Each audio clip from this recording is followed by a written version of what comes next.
আসসালামু আলাইকুম দর্শক, আমার হাতে একটা দেখতে পাচ্ছেন লেবু। তো কবুতরকে আজকে লেবুর পানি দিয়েছি। এই যে দেখেন বিচি আর ফলগুলো ভাসছে। লেবুর পানি দিয়েছি। লেবুর পানি অনেক ভিটামিন, এই কবুতর খাওয়ার জন্য চলে এসেছে। আর এদিকে কবুতরকে খাবার দিয়ে দিয়েছি, অনেকগুলো খাচ্ছে আর কিছুগুলোকে খাই না এখনো। আর এখানে রেসার কবুতর এক জোড়া জোড়া দেওয়ার জন্য, নিউ এডাল জোড়া দেওয়ার জন্য খাঁচায় ভরে রেখেছি।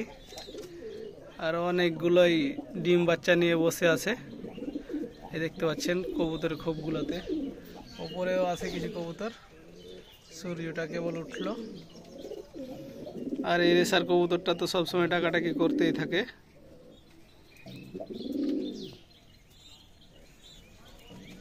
তো আপনিও আপনার কবুতরকে মাঝে মাঝে লেবুর শরবত বা পানিতে লেবু 2টা করে, 1 লিটার পানিতে 2টা লেবু চিপে দিবেন, তাহলে আপনার কবুতরের ভিটামিনের ঘাটতি দূর হবে